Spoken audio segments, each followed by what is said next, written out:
I'm really glad to see so many full chairs today.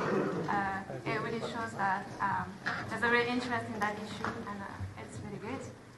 I'm very pleased also to have such a great panel of experts with me today to discuss what happens now and what are the next steps for the treaty. And we're going to see that from different government and NGO point of views. And it's very appropriate to have this discussion today, as it's been like 8 months since the adoption of the treaty. And as of today, we have 56 signatories and 5 ratifications. And we will consider what can be done until the treaty enters into force, when the 50 required ratifications will be there, and what can be the implication of the treaty for disarmament efforts during that time. And it is even more relevant to talk about that today with the NPT Preparatory conference coming soon, and with the ongoing tensions over North Korea we've had in the past weeks. So before giving the floor to the different panelists, I'm going to briefly introduce them. Then each of them will make a small presentation, and then we have time for questions and comments from the floor. So on my right is Ambassador Elisabeth Tichy from Austria. She has been serving as permanent representative of Austria since December 2017. So I'm taking this opportunity to welcome you and to thank Austria for sponsoring this event today. We're really much looking forward to working with you in the future. Then on the right is Ambassador Ellen White from Costa Rica.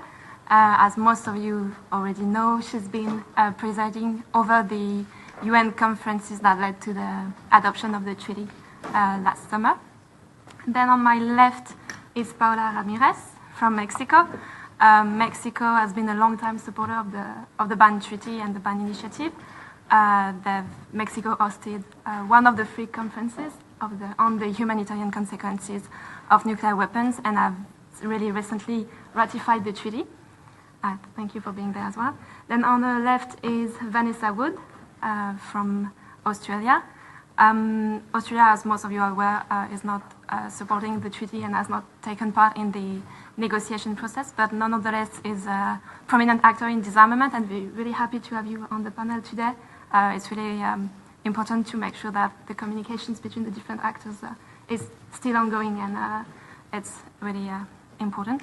And finally, Danielle Oxta, who is bringing balance to this almost all-women panel, and is also the network coordinator of the International Campaign to Abolish Nuclear Weapons, ICAN. This is a coalition of over 400 organizations working to raise awareness on the risk of nuclear weapons and to promote the treaty and its implementation. And without any further introduction, I'm leaving the floor to you, Ambassador, for your welcome remarks. Thank you very much, Marion, and I'm very happy to be here with you. Thank you for your introduction. This is a wonderful opportunity for me to meet a lot of people who I haven't met yet in the last few weeks. So I'm very happy to be with you here. Dear ambassadors, dear colleagues, dear panelists, it is my pleasure to welcome you here as a co-host of this meeting, and I would like to pay tribute to the Geneva Disarmament Platform for organizing this event. It is the catastrophic humanitarian consequences of any nuclear detonation that nuclear disarmament and non-proliferation are placed amongst the most urgent unfinished businesses of the international community. Just 2 weeks ago, the Bulletin of the Atomic Scientists estimated the risk of apocalypse at the highest level since 1953. It is the increased risk of nuclear explosions that brought us close to 2 minutes of midnight. But there is room and opportunity to change. We believe that prevention is the best approach, and some years ago my country therefore pledged to exert all efforts to increase collective security by eliminating nuclear weapons. 72 years after nuclear weapons were first used, the unequivocal legal norm to prohibit nuclear weapons was finally adopted. The Treaty on the Prohibition of Nuclear Weapons sends out a decisive message. It closes the legal gap, and it is a clear expression that the large majority of states categorically reject nuclear arms. As the first multilateral nuclear disarmament and non-proliferation treaty adopted in more than 2 decades, it is historic for that same fact, but certainly there is no room for complacency. And as a priority, we need to work hard to achieve early entry into force of the treaty. 2018 will be an important year for nuclear disarmament and non-proliferation. The NPT Preparatory Committee will meet here in Geneva. The high-level conference on nuclear disarmament will take place in New York. The high-level fissile material cutoff treaty expert preparatory group continues, and the group of governmental experts of verification starts its work. All efforts for nuclear disarmament and non-proliferation are intrinsically linked, and each of the instruments has its distinct role to contribute to achieving progress towards a world free of nuclear weapons. The treaty complements the disarmament and non-proliferation regime in which it is firmly rooted by legal and political elements. It is in our interest to intensify the positive interaction between the elements of the disarmament architecture. We hope, therefore, that today's discussion will contribute to an open and committed dialogue aimed at strengthening the entire disarmament and non-proliferation regime. I'm looking forward to a thought-provoking, interesting discussion, and with no further ado, I will give the floor back to Marion Lodo. Thank you very much. Thank you, Ambassador, and we're also looking forward to this discussion we're going to have. I'm now giving the floor to Ambassador Ellen White from Costa Rica for some introduction remarks and background information. You have the floor. I thank you, and I want to again thank the Geneva Disarmament Platform for this very, very timely invitation for all of us to start discussing just at the beginning of the year, a year that's going to be strategic, the way forward for the Treaty on the Prohibition of Nuclear Weapons in the current context, because we cannot detach the discussion and reflection of the way forward of the treaty as regards to the concern that the world is having at this moment after seeing the increased tensions throughout the world and increased tensions in between the nuclear powers, and also indications and actions that might be creating some sort of, let's say, a process that we might perceive as an expression of decline in the commitment to the rules-based multilateralism. And in this very juncture, we are in need of the complete opposite process. This is one of the moments of greatest challenges for the international community, which was created precisely to respond to the problems of the world. We cannot afford any erosion of institutions, fora, of multilateral dialogue and decision-making.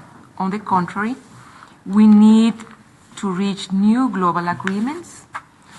We need increased cooperation and confidence building, dialogue, and bridges.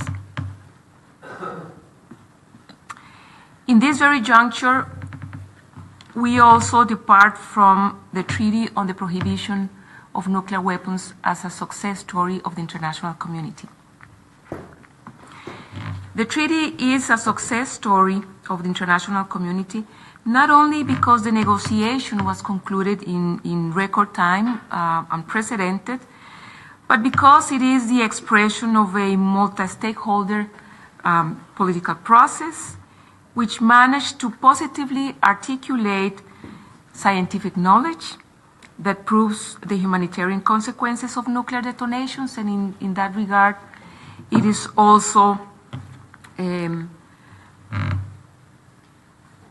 pace with the current way of policy making. In policy making, we cannot close our eyes to the scientific evidence that is before our eyes.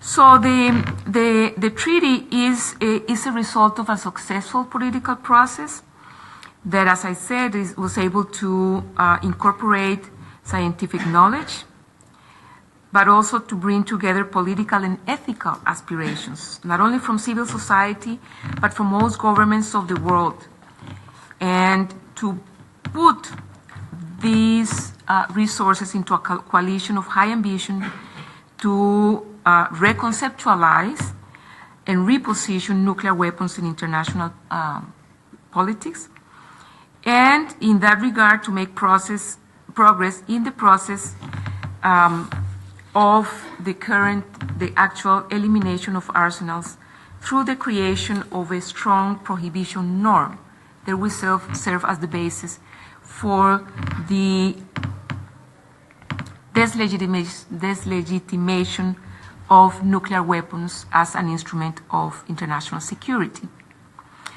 It was a success story as well because it was the vast majority of the international community that signed on to this new conceptualization of nuclear weapons and rejected their role in global governance. The treaty is also a success story from the institutional point of view, in thinking about the role of the United Nations in actually tackling the different challenges that the world faces. In view of the paralysis of the specialized bodies, the General Assembly, which is the depository of the will of all members of the international community, decided to act in a subsidiary manner to provide a positive and constructive response to the problem and to the concern of as I said, of the vast majority of the international community to actually make progress towards nuclear disarmament. As a political process, it also constitutes the expression of this high ambition coalition that considers that it is fundamental to promote the culture of compliance with the obligations already acquired within the framework of the existing architecture and the different treaties, therefore. So both compliance with the letter and spirit of all the treaties, and in special consideration to the NPT, and the commitments made by the different parties in the review conferences, but also the compliance with the CTBT and the needed political commitment to actually make progress in other negotiation processes. The historical, institutional, and political relevance of the treaty has been widely recognized. I will not make too much reference to that. I will just like to point out that the granting of the Nobel Peace Prize to ICANN for its role in the process of promoting the treaty and in the process of negotiating the text is an indicator that the treaty is called to be a driving force at this moment, a serious and balanced platform towards nuclear disarmament that has the ability to articulate virtuously with other components of the architecture. The treaty is a solid legal instrument that provides a categorical prohibition of nuclear weapons and at the same time provides links to the rest of the architecture and reinforces the legal obligations in nuclear disarmament, while providing a flexible implementation structure that allows the treaty to continue to develop itself and solve new problems, evolving issues, or challenges or pending issues that can only be resolved with all the actors present in the negotiations. And also, the meeting of state parties was granted the possibility to continue creating new mechanisms for the change in circumstances. It has been entrusted with the potential to make decisions, while the states that are not parties to the treaty can participate as observers and contribute to the discussions. In this regard, I would like to contribute to the discussion today by giving you my vision of the way forward in 3 dimensions. The first dimension is advocacy towards the entry into force and the development of the regime's governance mechanisms and governance structure.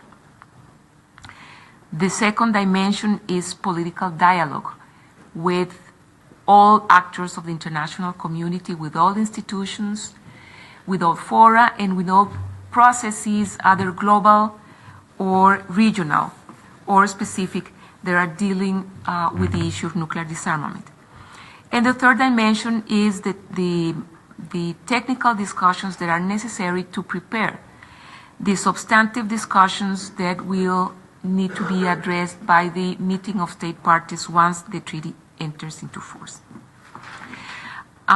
To make reference to the first dimension, the advocacy, I strongly believe that the 56 countries that have already signed on to the treaty have a very important obligation and commitment to advocate for the early entry into force, to advocate for the signature of the treaty by the 122 states that signed, but also to expedite the ratification processes so that we can have the 50 ratification instruments that will allow the treaty to enter into force.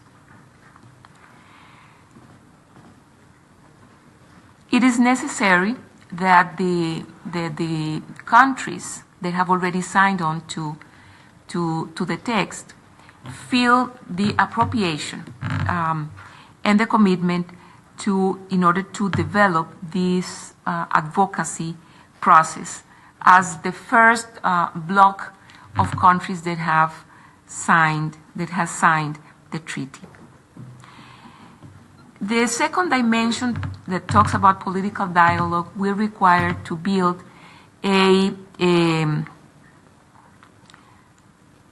community of interest, not only of the 56 states that have ratified or that have signed, but also that can bring together other, we would say, friends of the treaty, mainly from the community that has been engaged in the negotiation and in the political process that led to the negotiation and adoption of the treaty.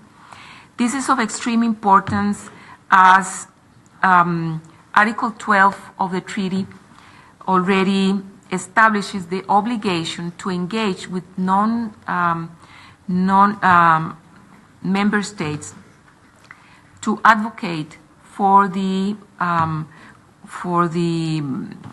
international community to abide by the new norms and rules of the treaty and the new reconceptualization of nuclear weapons. But it is of special importance to engage in political dialogue with the other existing fora in the United Nations, with all the existing fora in the disarmament platform and architecture, especially because of the current juncture of the NPT and the preparation process for the 50th anniversary and the next review conference in 2020. And of course, in keeping in mind the new tensions that have been created in the last days, weeks, and months in terms of the tension of the non-proliferation norm, but the remarkable progress of the North Korean nuclear program, as well as what is perceived by the international community by the new arms race.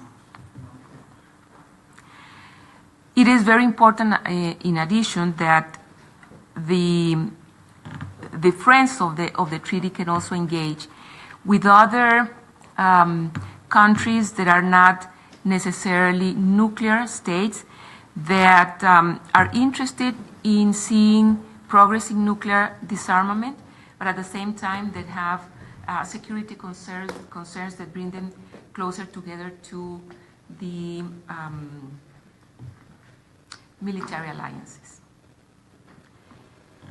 And the last dimension, which is the technical discussions that need to be further developed, speaks of the fact that there is always a transition process between the signature of a treaty and the entry into force of the treaty. In many occasions, many discussions are left until the very moment that the first conference of state parties takes place. In this case, the time that we have available between the signature and the entry into force can be used in a very constructive manner so that we can engage with academia and with experts to inform the discussions that the meeting of state parties will need to develop. First, as I mentioned, to give the treaty its governance structure, whether to create the rules of procedure for the conference for the meeting of state parties, to think about any secretariat support that might be needed, the consideration of treaty or subsidiary bodies that might be needed, the discussion of certain aspects that were left for the future reflection of the conference of meeting of state parties, such as the definition of the competent international authority that will be required to undertake several of the functions and obligations that are included in the treaty in terms of the disarmament plans of nuclear powers. There are some outstanding issues at the same time that the meeting of state parties. Well, I'm sorry, I have this cross-reference with ATT that has a conference of state parties as CSP, but this is an MSP that we have in the treaty. The MSP will need to discuss variables and technical indicators to be able to help the countries to discuss issues such as, for instance, the timeline that is needed, that needs to be set for the elimination or destruction or removal of arsenals, as is contemplated in the treaty as a requirement for any nuclear country or nuclear state that wants to join the treaty. The definition of the competent international authority has also variables that need to be defined so that the discussion can have already terms of reference that can guide the meeting of state parties. Is the competent international authority an existing organization? Is it a new organization? Can it be a subsidiary body of the meeting of state parties? Do we have to have one international authority for all the processes, or do we need to have one for the negotiation with nuclear states, one for verification, and one for other for the proposal of other processes?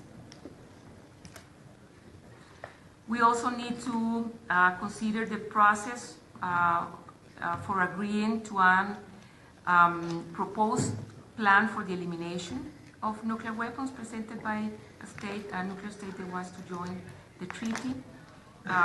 Aspects for the assessment of the declarations and other transparency measures that are included in the treaty, and also criteria to assess for the countries and for the meeting of state parties to assess the progress reports presented annually by nuclear weapon states.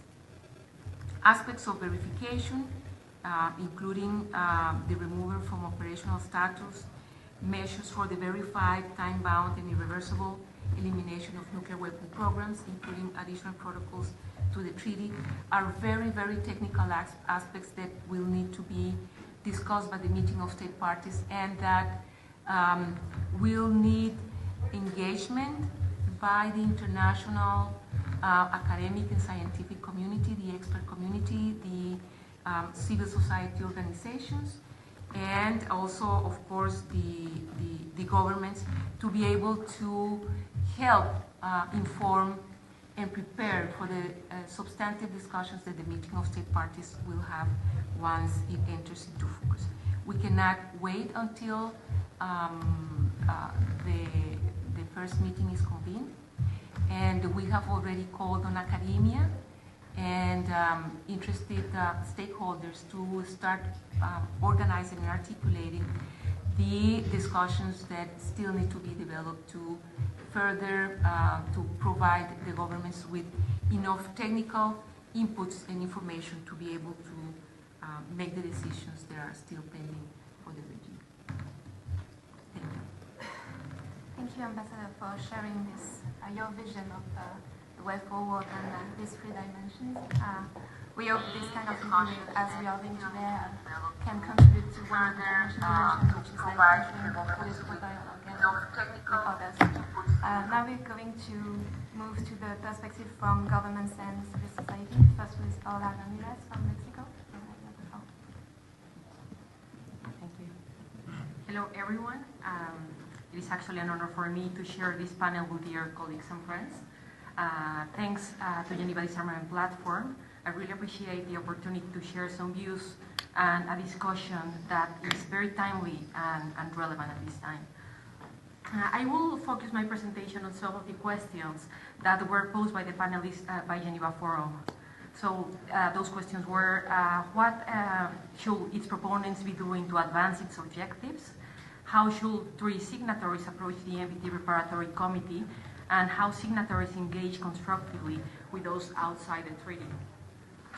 So first, with the treaty adopted on 7 July, with the support of 122 votes in favor, the first objective at this time for its proponents will be to achieve the entry into force of the treaty in order to fully allow it to play its role in the nuclear disarmament and non-proliferation regime. As was already mentioned, the treaty currently has 56 signatories and 5 ratifications. Mexico is proudly being one of them. But according, of course, to Article 15, we need 50 ratifications for it to enter into force. So further efforts should be done in order to increase the number to achieve this goal. Now, how to advance the treaty's objective? At this time, heading towards its entry into force, while country supporters of the treaty complete their national processes to ratify, it is important to keep expressing, explaining, and stressing the objectives and principles of the Treaty on the Prohibition of Nuclear Weapons, such as the deep concern about the catastrophic humanitarian consequences that will result from any use of nuclear weapon, and the recognition of the consequent need to completely eliminate such weapons, which remains the only way to guarantee that nuclear weapons are never used again under any circumstance. Then the acknowledgement of the risks posed by the continued existence of nuclear weapons, including from any nuclear weapon detonation by accident, miscalculation, or design, and emphasizing that these risks concern the security of all humanity and that all states share the responsibility to prevent any use of nuclear weapons. Also, the recognition that the catastrophic consequences of nuclear weapons cannot be adequately addressed, transcend national borders, pose grave implications for human survival, the environment, socioeconomic development, the global economy, food security, and the health of current and future generations, and have a disproportionate impact on women and girls, including as a result of ionization radiation. Of course, among others, these elements, which are part of the preamble of the treaty itself, should keep underpinning all of our efforts toward achieving and maintaining a world without nuclear weapons. But from the above mentioned elements, I believe there is one that needs to be particularly stressed, mainly because it highlights an aspect related to compliance with international law, particularly with humanitarian international law. Nuclear weapons should never be used again under any circumstance. But actually, I think it's important to get into the discussion. What does this mean? So it means that it does not matter how complex, tense, or awful the global conditions are, there are no conditions that will justify or legitimize the use of nuclear weapons. Not now, not ever. The same way that it will be totally unacceptable, illegitimate, and in this case, even illegal, for anyone to try to justify to the international community that at some point they will use biological or chemical weapons because the context is actually complex or has been aggravated. I believe that this is actually totally unacceptable. So then we'll go to how to approach the NPT Preparatory. I believe it's important to clarify that the Preparatory Committee is responsible for addressing substantive and procedural issues related to the NPT and the forthcoming review conference in 2020. So it is an opportunity to provide elements that will contribute to the review of the implementation of the treaty in this year. In general terms, I believe that the proponents of the treaty should present the adoption of the Treaty on the Prohibition of Nuclear Weapons as a contribution to the implementation of Article 6 of the NPT, as it is a contribution to the disarmament and non-proliferation regime in its totality. It is a piece in the puzzle that needs to be completed in order to achieve and maintain a world without nuclear weapons. But I also believe that it's very important that while doing so, the following aspects are also presented and clarified to the rest of the NPT membership. First, the treaty does not compete with the NPT. Besides recognizing in its preamble that the NPT is a cornerstone of the nuclear disarmament and non-proliferation regime, it plays its own role in the regime. And by doing so, they complement and reinforce each other. Second, as I mentioned before, the treaty is not meant to fulfill the implementation of Article 6. It just contributes to it. And third, the treaty does not mean to be the ultimate goal or the final goal in the regime. Other elements actually currently play a role in it, and some new elements are needed in order to complete this whole puzzle. So lastly, of course, besides doing this, it is fundamental that all the membership actually keep pushing towards the full implementation of the obligations of the NPT and the commitments made during the review conference of 2000, 1995, 2000, and 2010, as actually the strength and credibility of the treaty itself relies on its implementation. And finally, regarding how to engage constructively with those outside the treaty, I believe that we should actually keep using all relevant fora and opportunity to keep explaining and clarifying all these elements that I previously mentioned to avoid not just confusion but also the misinterpretation of the role of the treaty in the regime, but also of its content. And I have heard some, let's say, not really concrete and or misguided interpretation of some articles, particularly Article 18. Also, I believe that we should spare no effort to keep adding pieces in the puzzle that constitute this regime. For example, among other elements that we should keep looking forward will be the entry to force of the CTBT and, of course, the negotiation of a treaty dealing with fissile material for nuclear weapons and other nuclear explosive devices.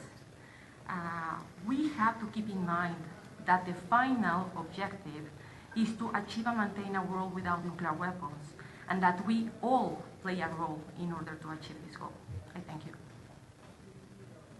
Thank you, Paula, for these very clear presentations. Now I'm giving the floor to Vanessa Wood. Thank you, Marion. Paula, you're a tough act to follow. I'd like to reflect on the Austrian ambassador's words, which really resonated with me: intensify positive interaction. And Ambassador White, I really learned a lot from your presentation on the more sort of technical work ahead. So thank you. So the first question is, why should I be on this panel? And really, it's because dialogue matters. Thank you for the invitation to speak and to my colleagues for their presentations. I have to say it's terrific to be on an almost all-female panel, and with Daniel as well. But when Richard did approach me to participate, I have to be honest, I did have reservations. Australia's long-standing opposition to the treaty is well known, I'm sure, to everyone in this room. So I had to think really hard about what value add I could bring to a discussion about what next, and what I could say that is forward-looking, positive and helpful to colleagues in the room, even though we don't agree. So the Geneva Disarmament Platform and the ICRC hosted a really good event late last year, which I attended, as did some other colleagues who are in this room. And at that event I made the point that we needed to find a way back to dialogue and listening in a way that didn't speak past each other. I said we needed a more sophisticated, nuanced discussion about deterrence and security policies, and about why disarmament is so difficult, and about how the international security environment makes it so much more challenging to make progress on disarmament at this time. We had a very good exchange at that event, and it reminded me of the value of contestability and making sure that we are continuously engaging with a broad range of people. Diversity enhances the quality of our problem solving. So I said that the international security environment does make disarmament really hard right now. The past couple of years have been tough for the disarmament community. They've been tough for global security, and we do live in an increasingly complex strategic environment. North Korea's nuclear and ballistic missile programs are the most immediate security challenge. And unfortunately, the security environment looks like it will remain challenging. So it's essential that our work on disarmament is grounded in a realistic assessment of the international security environment. But we need to move past polarisation and focus on what we actually can do. This also means acknowledging where we can't agree and where there really is no common ground. We all agree on working towards the ultimate goal of a world free of nuclear weapons. We all support the NPT as the cornerstone of the nuclear non-proliferation and disarmament regime, and we all want a successful outcome to the 2020 review cycle, including through progressing the 2010 action plan. And Australia will continue to work for practical, meaningful and effective non-proliferation and disarmament outcomes, although this won't be quick or easy. And all members of the NPT community need to be part of this, and elimination of nuclear weapons must include the countries that possess those weapons. So the 2020 review conference is only a couple of years away, and we need to now work patiently and inclusively to lay the groundwork for a productive outcome in 2020 that strengthens the NPT. So what practical work do we need to do? We need to focus on counter-proliferation and non-proliferation, effective export controls on goods and technologies used in the manufacture of WMD, a focus on nuclear security and nuclear safety, which will grow in importance as more countries invest in nuclear power, efforts to disrupt and prevent the financing of proliferation, the implementation of sanctions, especially in relation to North Korea, and support for the JCPOA with Iran. And others have said this, we also need to advocate and strengthen support for the CTBT and for its entry into force. Encourage all nations who have not yet done so to ratify it. We need to continue our work to progress a fissile material cut-off treaty, including supporting the work led by Canada, the expert group, and preparing the ground for negotiations that can be used in the CD. And Germany hosted a very good seminar on Monday on the legal and institutional arrangements for an FMCT, and there'll be another one on the 5th of March. There's also informal consultations in New York next week on FMCT, which I would encourage all countries to participate in. So a ban on the production of fissile materials for nuclear weapons is essential for achieving and maintaining a world without nuclear weapons. We also need to continue work to improve nuclear disarmament verification. Sustainable disarmament is only possible if we have confidence in verification. We need a high level of assurance of compliance with commitments.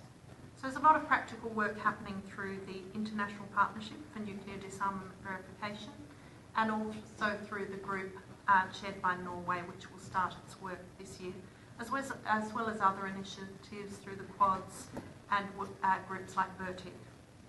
There's also work to be done on improving transparency and reporting, which has been a flagship of the work of the Non-Proliferation and Disarmament Initiative. I would argue that the narrative that nothing is happening is wrong. It's just that a lot of the work that is happening is not up in lights. None of what I've mentioned are new ideas. We've advocated a step-by-step approach to disarmament for years. Some argue that the trouble with this approach is that there is too little progress in the steps. Like others, we would like to see more progress in disarmament, but we are clear-eyed about the challenges and we do not agree that nothing is happening.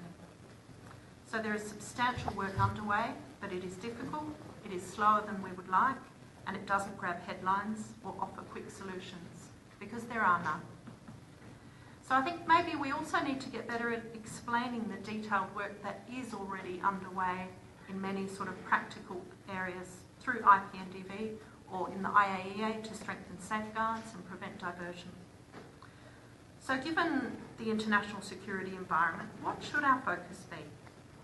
We also need to, in addition to what I've already mentioned, I think we need to double down on non-proliferation. We also need to focus more on building trust and confidence and reducing risk. And this needs to be done in an inclusive way. And we need to use all of our levers, and I think Paula mentioned that too. So that means bilateral, regional, second track, multilateral. For example, Australia's been quite active in the East Asia Summit. We worked with others on a leaders' statement a couple of years ago, and last year with Thailand we held a follow-up workshop on these issues in our region. Now, I would say that there is no realistic replacement to deterrence at this time, and we need to be realistic about the security environment. Millions of people rely on deterrence for their security, including Australia. What would replace deterrence? How does weakening deterrence strengthen global stability? There is a fundamental difference in view about the role of nuclear weapons in security. Supporters of the Prohibition Treaty argue it's the weapons themselves that pose the greatest risk, as we heard from Paula. Supporters of deterrence argue that nuclear weapons play a role in preventing major power conflict. We never want them to be used, and we all want to see their role reduced over time and eventually eliminated. But this must be done in a way that preserves regional and global stability. Nuclear deterrence and the Prohibition Treaty are not consistent, and they will continue to be a point of disagreement and contention, and I can't see either side changing their views. So there are no simple answers, but what we can do is we can be active in creating a positive atmosphere, especially for the NPT Preparatory Committee, notwithstanding our differences of view over the Prohibition Treaty. We can agree to disagree in areas where we know there is no common ground. We can focus on what unites us, the NPT. We can give recognition to the practical, difficult work that doesn't necessarily hit the headlines. Reaching New START limits, IPNDV, CTBT IMS, transparency. We can support efforts to build confidence and trust, strategic stability talks, dialogue among the P5. We can keep open communication channels, and we can keep up the dialogue. Nuclear disarmament is not a Sisyphean task, although it can feel that way. As countries and people of goodwill, we need to be able to disagree on some things and then work on our shared goals of nuclear disarmament. Thank you. Thank you, Vanessa, and I think I can speak on behalf of all the panelists and person in the audience that we're really grateful that you agreed to participate in that panel. And as you said, dialogue matters, and it's going to be key in the next months and years. Now I'm giving the floor to Daniel. Well, thank you very much, Marion, and I'm really sorry for disturbing the woman panel. It wasn't at all my intention, and I'm sure Beatrice will have some words for me when I tell her what I've done. And I also want to say thank you very much for the comments from those who preceded me, and I also want to say congratulations to representatives from Mexico, Austria, and Ambassador White for the Arms Control Person of the Year award, which is so well deserved, and I think it's, the recognition of the skilled diplomacy was also at the Nobel Peace Prize ceremony, and I think it's just a fitting award.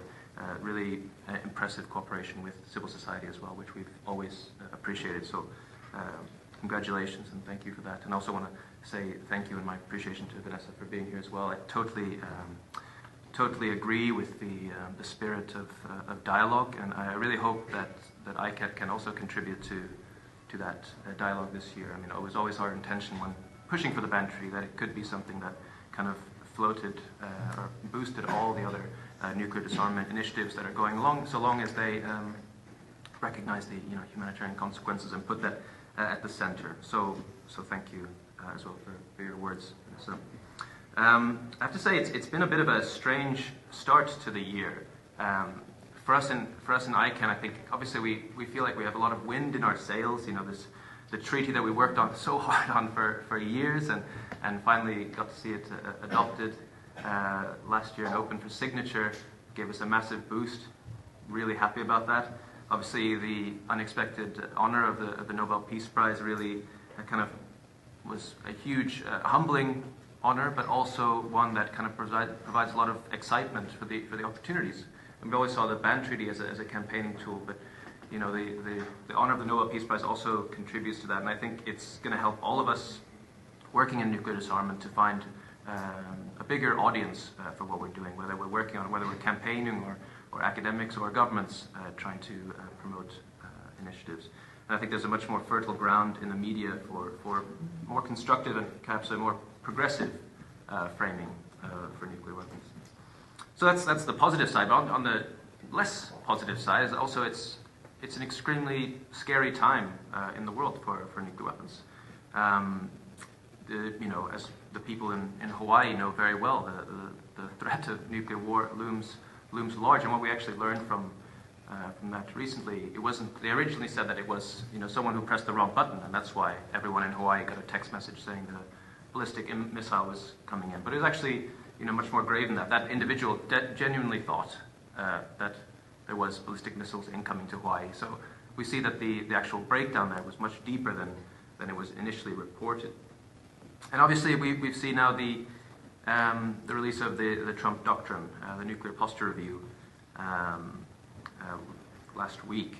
And along with other modernization programs that are going on throughout the world, it's an extremely scary backdrop. And what we know and what we see from that doctrine and what commentators have said is that it really lowers the threshold for using nuclear weapons. Trump may think that by talking about having more usable nuclear weapons, he's actually boosting deterrence. But I think it was former Secretary of Defense Stuart Schultz who said that you use a small one, then use a big one. It's actually going to be an incitement to nuclear war rather than increased deterrence. So in terms of, it's that kind of positive on one side, negative on the other side that we embark on 2018 with. And for ICANN, we're gonna work in two tracks. As you all know, we love and hold our this nuclear weapons ban treaty very dear, as do many of the colleagues who have worked with us on this process. And so the first goal, as others have said before me, is to make sure that it enters into force as soon as possible. And I think as civil society has had a big role in bringing the treaty about, I think it's also going to be a key priority for us to continue pushing states and many perhaps know us as the ones who nag you to say certain things and do certain things at multilateral forums. Well, you can certainly expect that to continue in 2018 and beyond, especially those of you who haven't signed or ratified the treaty yet. We're going to find you. On the other hand, it's also about changing the narrative around nuclear weapons. I mean, we always saw the humanitarian initiative about putting people at the center of nuclear disarmament, and with this, and that's really underlined by the ban treaty, and kind of building the profile and the understanding of what the ban treaty can represent from a campaigning perspective is something that's going to be really really important for us. I'll get back to that in a second, but maybe first on the kind of the status of the treaty. 56 signatories, 5 contracting parties, I should say.